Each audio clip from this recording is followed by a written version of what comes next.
Direct from Fort Meade, Maryland, this is DinFos Live. Hello and welcome to another exciting episode of DinFos Live. I'm your host, Major David J. Murphy, an instructor at the Defense Information School. On this month's episode, we'll learn about message mapping and how it can be an effective tool for communicators to form messages for delivery both in person and in writing. To help us understand this very important topic, I'd like to introduce our guest for today's program, the lead communication trainer for the U.S. Army Office of the Chief of Public Affairs, Paula Smith. Hello, ma'am. Hello. Thank you for joining us on the program. Please have a seat. Thank you. Looks so exciting to have you here to talk about this very important topic. But before we do, I want to make sure to introduce our social media moderator, Lance Corporal Brian Stippy. Hello, Lance Corporal Stippy. How are you? Good afternoon, sir. Good afternoon. I hear you're working on a really cool project called The Few and the Proud. Can you tell us about it? Yes, sir. So essentially, The Few and the Proud is a docuseries that highlights athletes in the Marine Corps, such as Luke Johnson, a professional wrestler down in Camp Lejeune. Wow, that's great. One of your counterparts is also working on a story in that same product. Can you tell us when we can expect this story? Yes, sir. So the predetermined date is March 27th, I believe, but it's still up in the air. Perfect. Just in time for my birthday. Well, if you have any questions about message mapping for Ms. Smith, don't hesitate to put them down in the comments below, and we might just ask them on the air. Now, before we begin, we actually do have one more special message from one of your former co-workers, our own DinFos Commandant, Colonel Richard McNorton himself. Let's go ahead and play that video. Hello, DinFos Live audience. I'm Colonel Richard McNorton, the Commandant of DinFos. I want to take a moment to highlight the importance of this month's guest speaker, Ms. Paula Smith. And the topic she'll be talking about, message mapping. Message mapping is a thinking tool to optimize the messenger in you. It is derived from mind mapping to organize your thoughts into powerful messages supported by your stories and facts. I've worked with Ms. Paula Smith for many years with communication training for Army senior leaders. She is the top communications trainer for the U.S. Army. I hope you enjoy her interview and find it both enlightening and rewarding.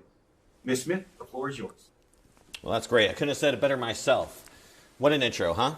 That was just absolutely amazing.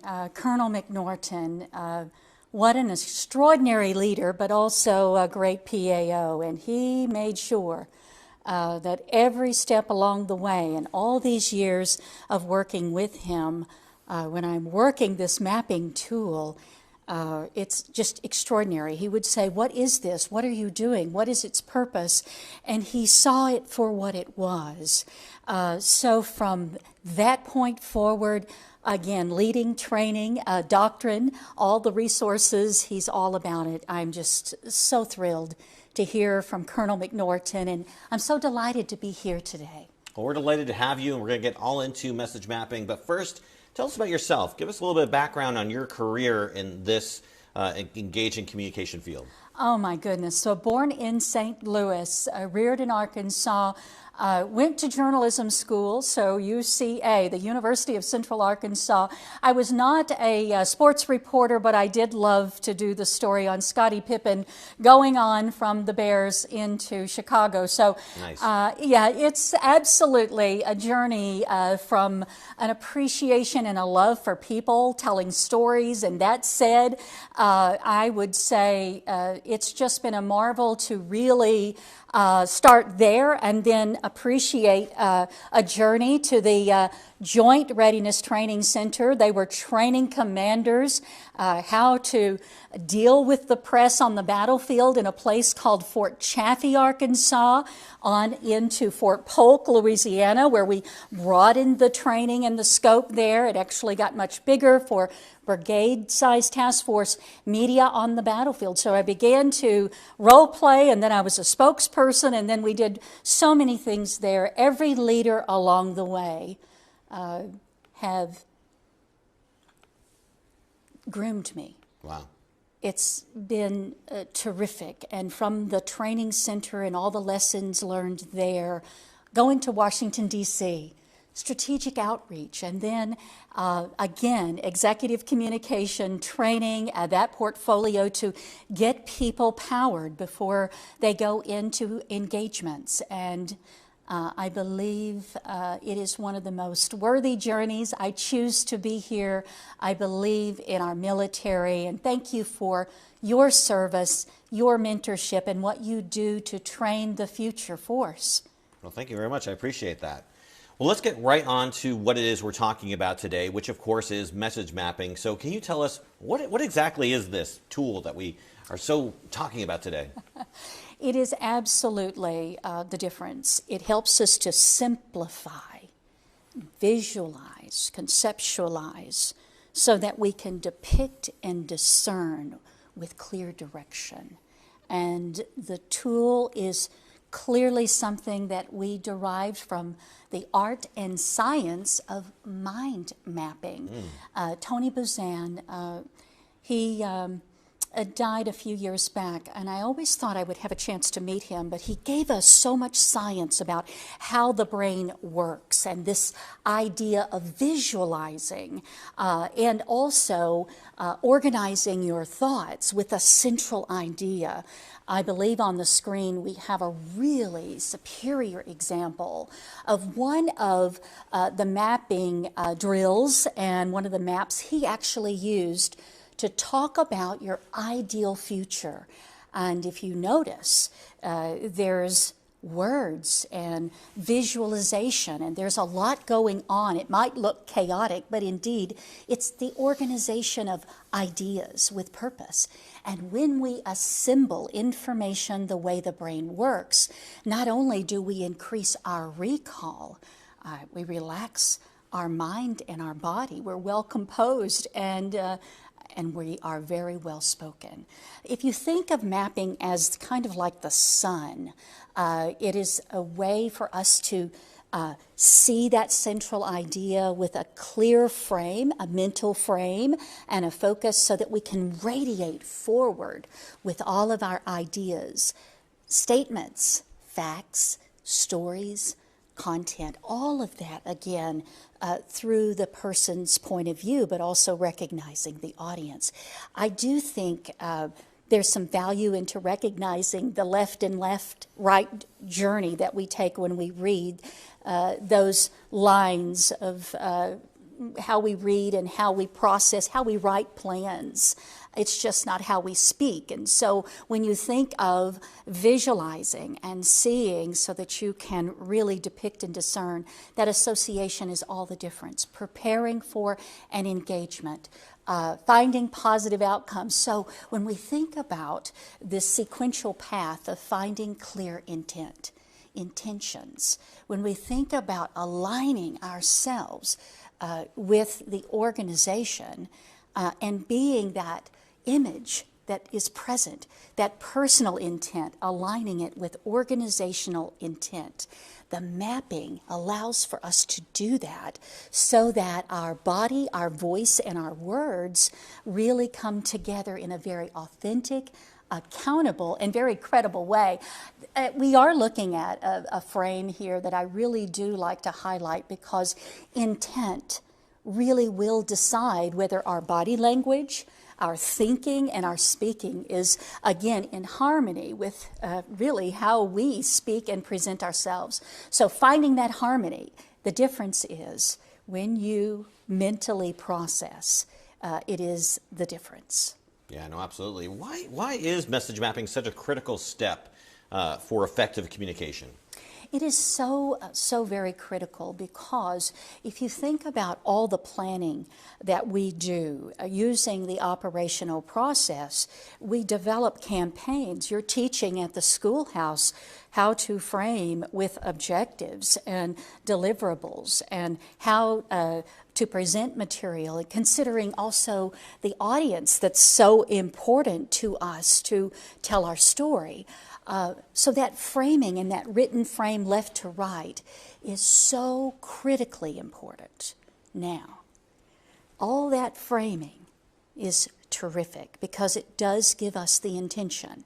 Now we have to take the organizational intent and conceptualize, visualize, so that we can fully describe and use language that helps us with directions. So if we look at the screen now, we do have an example of the message map. We keep talking about the message map. Now here it is. And I believe this visualization is so critically important because when we think about top-line messages, we always have those 3 top-line important points, and those are up on that left top focus area. And then when we look at the big idea, that central frame, and we start writing language that actually helps us as the spokesperson get it right, it gives us the azimuth, the direction for the entire engagement, nested with strategic guidance, but also as the spokesperson, we're the ones that's bringing this written word and frame to life. And so this drill, if you think about it, the big idea, and then supported by 1, 2, 3, maybe even 4 and 5 concepts that are built out very specifically. We take one concept and then we go to a statement, and then from the statement we go and we identify the most important fact that really resonates, that data that we need to prove our point. So information, the facts, and then the story. Whether it's a first, second, or third-hand account, everyone has a story to tell. And so finding that signature story, making it relevant to the messenger. You know, the Commandant just said, finding the messenger in you, to optimize that. You have to be true to yourself. So again, looking at the organizational frame that comes from the written plan, having that big idea that you have now sorted through, and then by concept, 1, 2, and 3. Start with the first one and really identify the statement. And then you go and purify it even more. What fact, what story, and what element in content do I share with an audience online? So we have before, during, and after an engagement. How do you lead a conversation? So this big picture and visualization is so important. We do this through every concept, 1, 2, 3, 4, and 5. Always have 3. And this is the simplification. Mental literacy is what we're talking about here. You're taking every campaign that we've designed for a rollout or something that might in fact be something that's a little more situational or even a crisis. Those are important moments, and when we designate a spokesperson, that person must go and present forward. That said, while you need to have a plan, you also need to look in the red area. So in the very bottom of the tool, I want everyone to look down where it says vulnerabilities. This is an area that really very distinctively must be a part of your preparation. Anything that can complicate your goal, you have to conceptualize, put concepts in the bottom. And it may be that you are the vulnerability just because you haven't properly prepared, or maybe you haven't done this kind of task very frequently. What's important is for everyone here to stop for just a moment. Think about the time that we saw someone failing, where they just lost themselves. So adrenaline has a huge play in our ability to overcome anxiety or maybe the tension. That's why mapping is so important, because when we see the landmines, it may be something that has nothing to do with our engagement, but if we just are conveying reassurance, I don't know, but what I am most proud of is that our leaders will see it through. It may very well be something as simple as that, but knowing those potential landmines and knowing that you have to think about your position and response, the unexpected, right? It can always come up. What's important is that we're true to our values with a goal in mind. Absolutely. And you mentioned spokespeople. So how can message mapping and more importantly, mental mapping really help a spokesperson be more controlled, more confident, more capable when they go out to speak about something for a unit or organization? It is so important for all of us to personalize. We think about any time we have a situation or we have to be ready to speak on a topic. First, truth is everything, accuracy. We have to staff organize. We have to see what the information is, look at the data. And we know that through this process, if you're a spokesperson, you absolutely know that when the military becomes aware of something, there's an action, and we care for people. And through that process, we have to think about how we power ourselves. We look forward and we ask, what does the audience need to know, do, and feel? Look outward. And then study the facts. What did we action? What did we do to care for people? And what's important for our audience to know, do, feel. It's an important process. You take this map and you frame it so that you have now invested inner energy. You have looked inside yourself and you have aligned yourself and nested with organizational intent. This process can allow you to see the big idea and frame 1, 2, and 3. What is it that I must communicate? Let's take an example. I want to use extremism, for example, here because I do remember many spokespeople talking on this issue. The Secretary of Defense told all of us, stand down. Extremism, no place in our military. He wanted us to have these conversations, and there were some very specific guidance. So you know I'm U.S. Army. Our secretary, our chief, our senior leaders, the sergeant major of the Army, the under, the vice, all came together with very specific guidance. The secretary was very clear. We're going to have these conversations because teams are everything. From the Army's perspective, if you look at our top lines, and then there is an example that's on the screen, first and foremost, we absolutely know that the U.S. Army, our values have never changed. When you take that oath, that is serious. And we also knew that the vast majority of our soldiers who are serving, they're doing it with honor and distinction. And I remember reinforcing to spokespeople how important it is to also hit and highlight on the fact that we don't tolerate extremism. Taking that frame and those top lines, writing them out, put it in the square, think about it. Now you as the spokesperson must highlight what's important. This is an iterative process, but I would say communicating that the vast majority of our soldiers are doing so with integrity and honor and all of the values that a values-based organization is all about is really important. And importantly is to make sure everyone knows we don't tolerate it. That central frame, when you go through this thinking process, it allows you to see the language, the importance of your message, and also defining what it is that you really want to highlight in these short moments that you have to communicate forward. That said, I would say that our first frame is on values, talking about the fact, the story, the content. On values, I want to restate what the Secretary and the Chief have made very clear. Army values haven't changed. We stay true to that. And of course, building that out with a fact, we have been values-based from day one.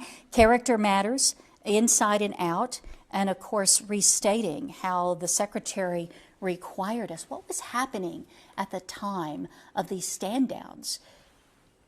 George Floyd, civil unrest, the heartbreak of what we saw on television. You go from May 2020 now into what is happening in our country. The American military. so proud of everything that we do because we choose to serve, because we know that the values will come through. But talking in formations, I had a formation, and all of our leaders came together and we talked, and some were online. You stood down as well, didn't you? Absolutely. Yep. Even Korea, we stood down. All of us had these conversations. And we had conversations about race discrimination. We talked about hate, and we talked about all the things that go into harassment. And so we also together know that we're stronger when we talk. And thinking through the content, I remember us posting some of those moments and sharing online a little bit of a conversation about how we were grounding ourselves. And fundamentally, Sergeant Major of the Army Grinston, he's always out there reinforcing cohesive teams and making sure that all of us are there. Accountability would be another area that I would want to consider, as well as the team. But you can see how this placement and how this thinking process can ready us, because what we do is we take information on a written page or guidance from a senior authority, and now moving it forward, representing us with truth. And what we say about ourselves and what we present about ourselves, that's our brand. Yeah. And how others see us, that's the reputation. And that's the trust and confidence. Every person that has accepted the calling to be a public affairs officer, we need to get out there, understand the internet, understand that all of this helps us to be better communicators. So, mental literacy. I know you teach media literacy. Yeah. It's so important for all of us. This really works. That's great. Well, people are watching us because we have a comment from social media, a question. Lance Great. Stippy, what is our question? We do, sir. The question reads, how can you use this, or can you use this in a crisis? Okay, great. Crisis, yeah, absolutely. Very important for public affairs professionals. It's so very important to ground those who are the command authorities. When we look at authorities on the ground, you have the on-scene commanders, or you have, for example, in a crisis, you've got to ground those who are speaking to the public to give updates, making sure that everyone is informed. And so this process of collecting information, acting and moving, let's say in an active shooter, this is a crisis, and moving to use your mass casualty to make sure that we are acting and keeping things safe and secure, but again, informing, having the ability to take this and remind the spokesperson who's going to be continuously communicating with consistency and accuracy. You have to think about the frame. Caring for people is pretty critical, the action that we are taking, and then, of course, for loss of life or in investigative types of actions, we have to know the steps along the way. I think Pavilion gives some great examples. Yeah, I love Pavilion. There's some forms and some templates that really help you look at a crisis to fill out things you need to know and understand. But in this process, those that are moving forward, what's our central idea? Right. We've apprehended the suspect. We've closed 2 areas of the fort. We deem the area safe. It's under investigation, and the Resiliency Center is open. What's important is that a spokesperson has identified that key area to be able to inform and update, but also to know where services are available. So it may be the response is first and foremost the facts of the matter. Then maybe you talk about the care for people, the fact that you have an 800. You commit to a Facebook Live every hour to provide updates to the community who needs to be informed about what is happening and what is taking place. You must have a social media engagement plan. You also have to have a template that allows for you to get it right.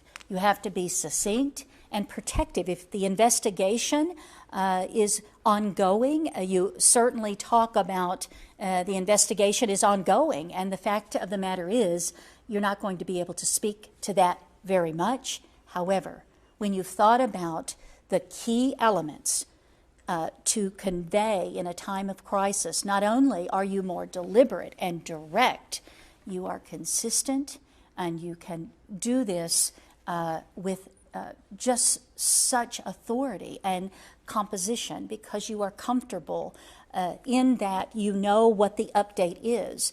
Every time you go in to present, it's important to put this new picture up so that there's a shared understanding, but also that there's a clear direction and purpose for that engagement. So the crisis is absolutely something that this can be used for.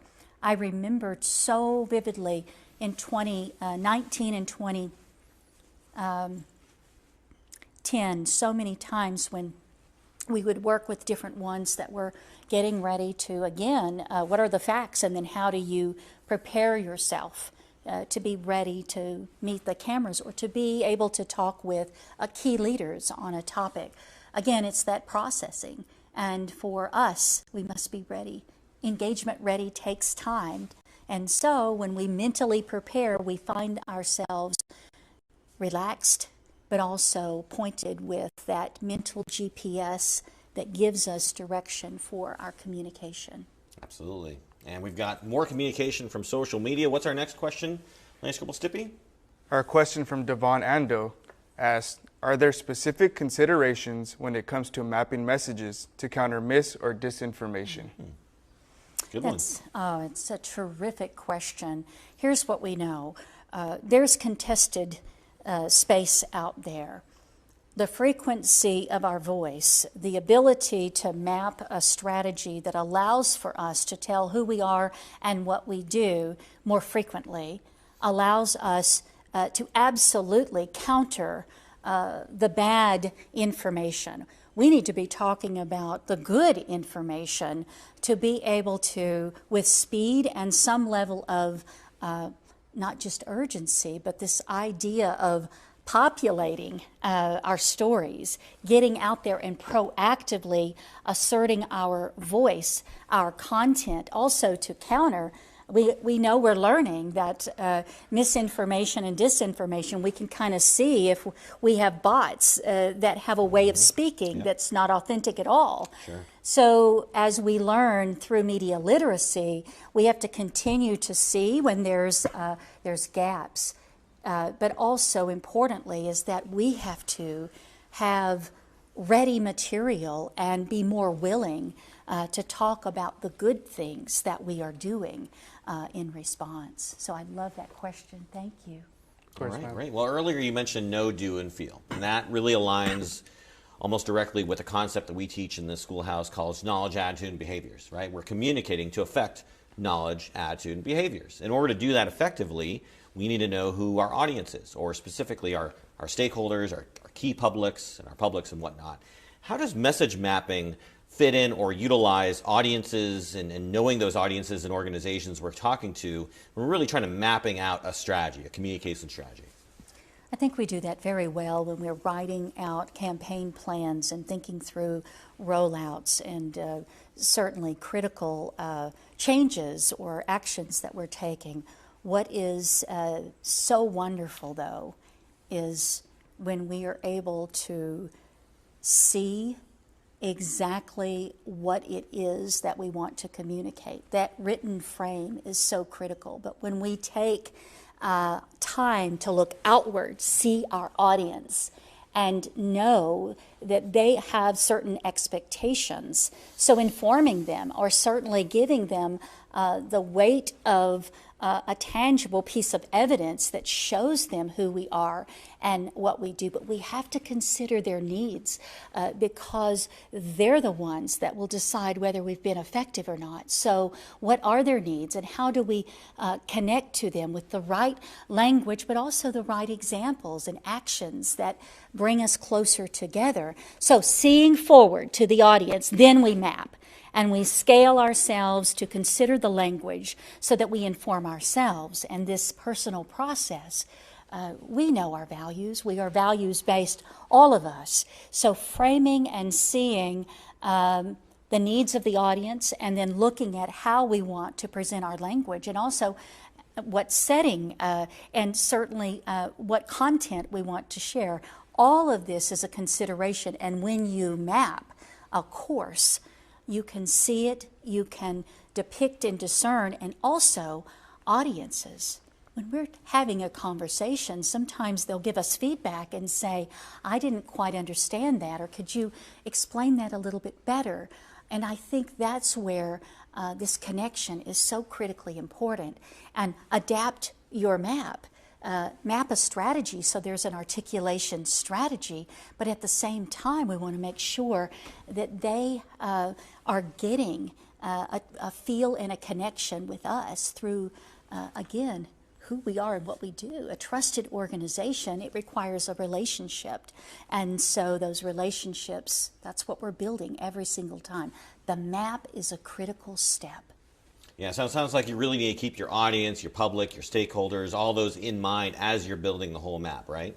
Absolutely. You go look at the audience first and then look inward. Mapping is about taking and digesting organizational intent, personal intent, looking to see who you are, what your responsibility is. How do I tell this story as a soldier who might be a training at one of our combat centers, or doing training and a trainer or a mentor? How do we tell the story if we're over here looking at new technology and fielding new equipment?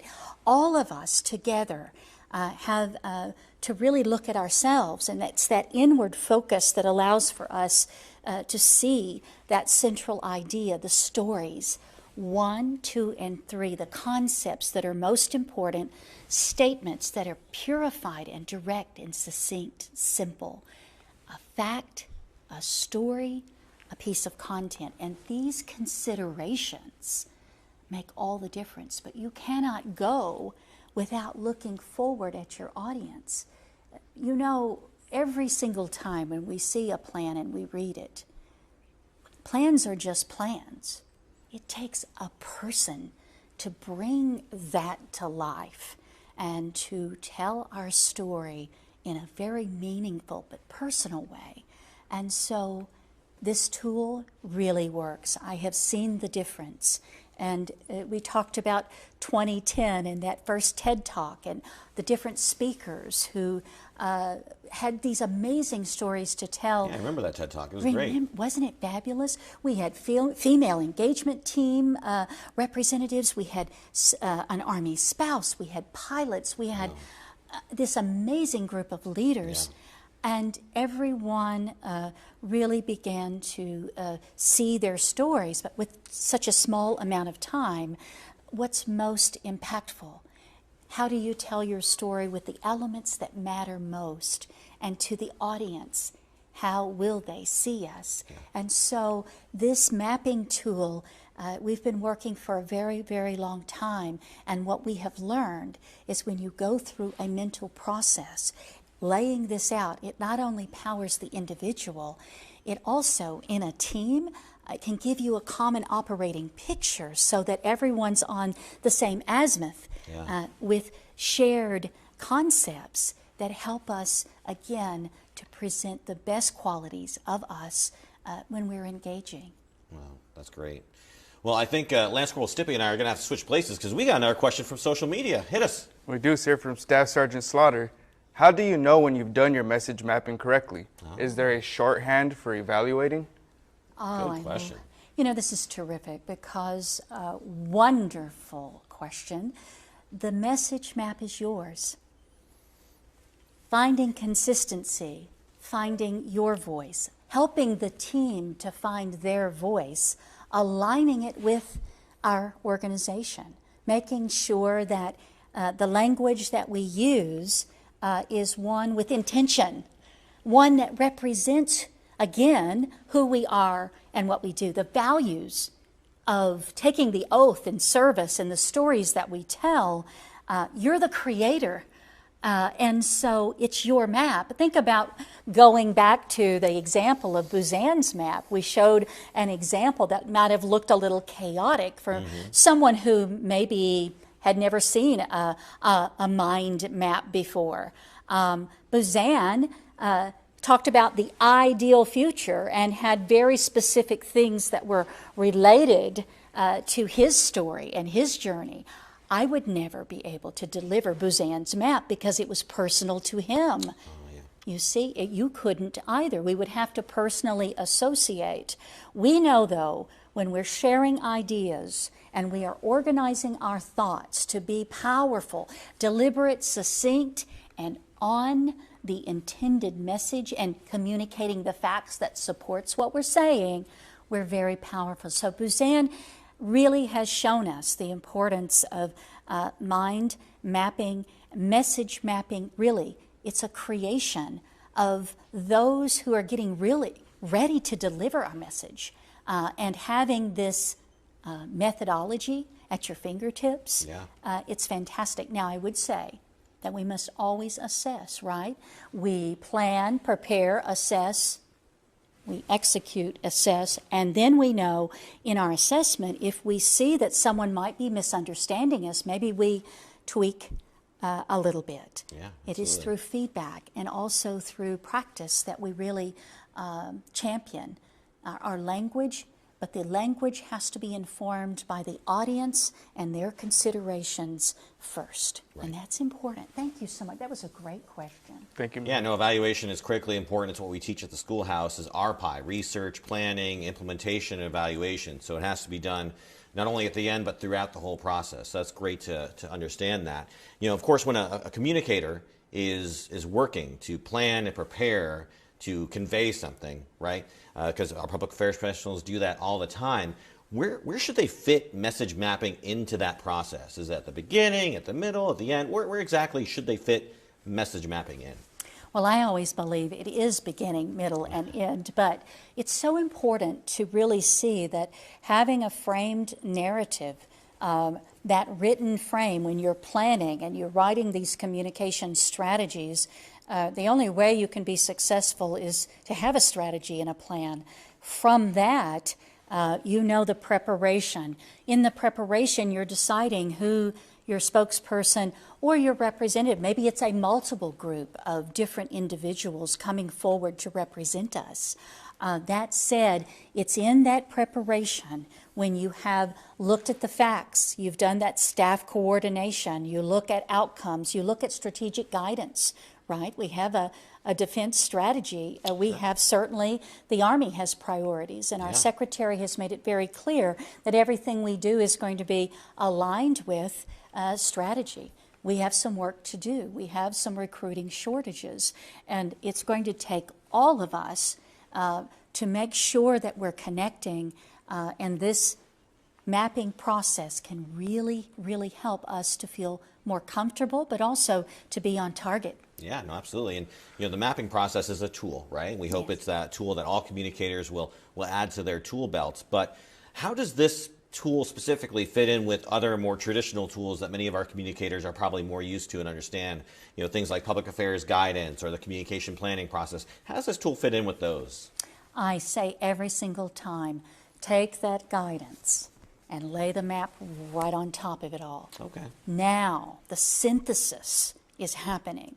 You're now investing in the presentation, moving it forward, looking at and simplifying with all of that 20-page or perhaps even 20 plus more strategic guidance and something else.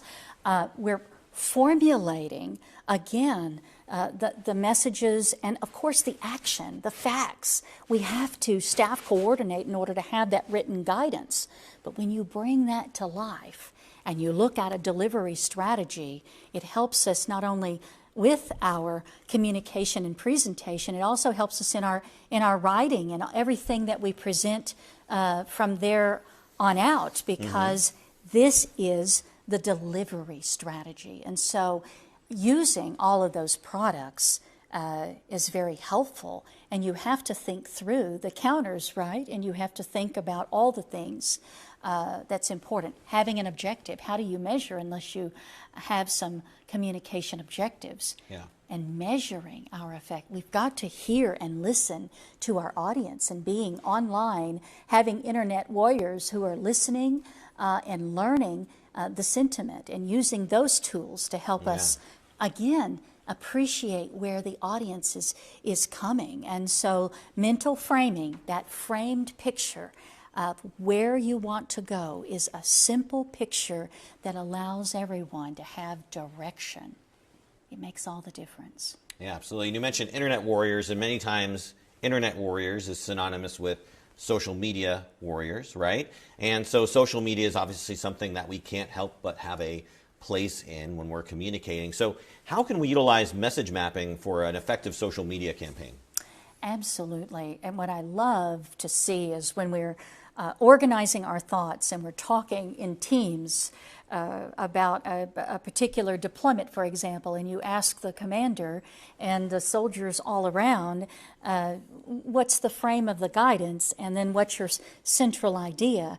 What is so important is you can't just focus on the one engagement or the in-person engagement. You also have to think beyond and have a conversation that absolutely involves a social media strategy. So what will you present forward so that you have this conversation? Social media plays a huge role in our ability to counter what is out there. And there is a misrepresentation and misinformation that we are countering every day. But we've got to do more of it. And we've got to use these platforms from this mapping strategy.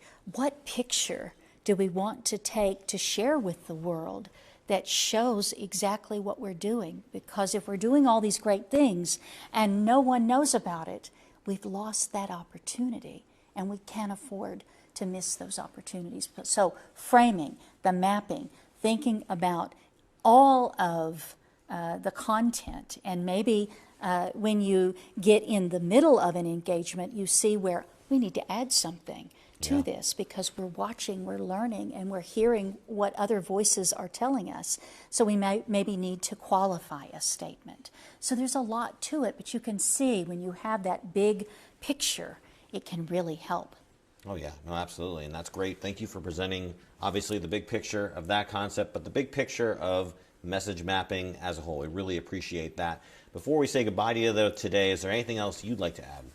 I just want to say thank you. This has been a journey. I see so many possibilities, and when I see public affairs professionals out working in so many echelons of command, and they are working with drive and spirit and with purpose, the mapping tool, I believe, is something that can make a huge difference wherever you may be.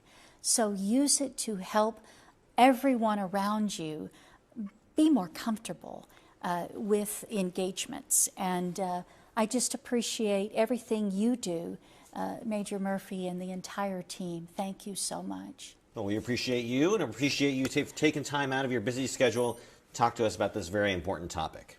Well, that concludes our show for this month. I want to, of course, thank our guests for, again, taking time out of our busy day to be here with us. And I want to thank you all for tuning in and providing us with your really awesome questions. We really appreciate that. And now, if you are really interested in message mapping, this has really gotten you going, you want to look for resources, we're going to put links to those in our show notes down below. So go ahead and check those out for all the resources that you could potentially ask for or need. Now, remember, if you would prefer to watch or listen to our show rather than watch it, you can actually download it as a podcast. Just search DINFOS Live in your podcatcher of choice. On next month's episode, we'll be talking all about DINFOS's intermediate offerings, the Joint Intermediate and Joint Contingency Public Affairs courses. So if you want to hear directly from those instructors about those courses, tune into our show next month on March 29th at 1400. All right, everyone. Thank you all for tuning in. We hope to see you all next month. Have a great one, everybody.